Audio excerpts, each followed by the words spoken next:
Armed force tribunal से एक ऐतिहासिक फैसला आया है और जिसकी जानकारी सभी 32 लाख पूर्व सैनिक और उनके परिवारों को होनी चाहिए। बहुत ही महत्वपूर्ण फैसला है और यह है पारिवारिक पेंशन के ऊपर यह फैसला है।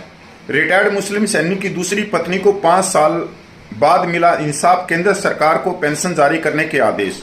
बहुत ही गजब का फैसला है। आर्मेड फोर्स ट्रिब्यूनल एएफटी ने एक महत्वपूर्ण फैसला सुना है। एएफटी के अनुसार एक बार जब कोई सैनिक सेवा से रिटायर हो जाता है तो उस पर आर्मी एक्ट और आर्मी रूल्स लागू नहीं होते। यह फैसला परिवार पेंशन के एक मामले की सुनवाई करते हुए सुना गया। इस मामले में एक मुस्लिम पूर्व सैनिक की दूसरी शादी को सैन्य कानून के तहत बहुविवाह माना जा रहा था। इस वजह से उसकी पत्नी को पेंशन देने से मना कर दिया गया। ट्रिब्यूनल ने बैंक खाते को सबूत मानते हुए पेंशन देने का आदेश दिया।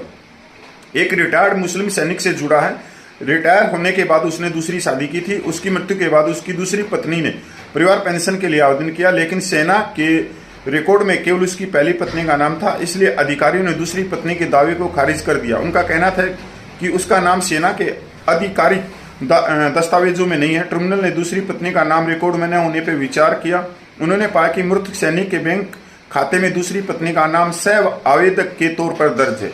इससे यह साबित होता है कि पेंशन के लिए आवेदन करने वाली महिला मृत सैनिक की दूसरी पत्नी है।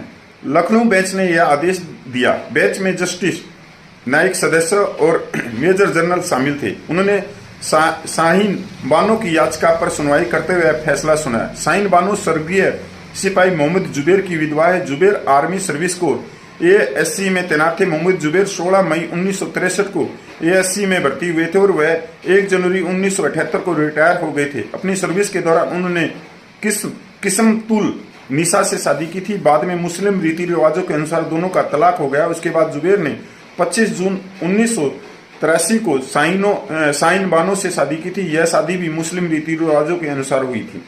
ये शाहीन बानो के अनुसार उनके पति उनकी शादी का नाम सर्विस रिकॉर्ड में नहीं जुड़वा सके क्योंकि उनकी शादी उनके रिटायरमेंट के 5 साल बाद हुई थी। पहली पत्नी किस्मतुल निसा का निधन 7 अगस्त 2010 को हो गया था।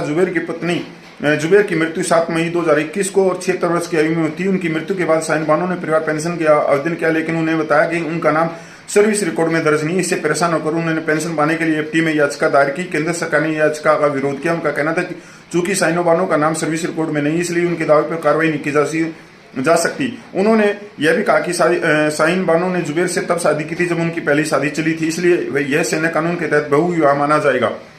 सभी पक्षों को सुनने के बाद एएफटी ने कहा कि सेना ने खुद अपने जवाब में दूसरी पत्नी को स्वीकार किया। सेना ने शाहीन बानो को पेंशन के दावे को प्रोसेस करने के लिए दस्तावेज जमा करने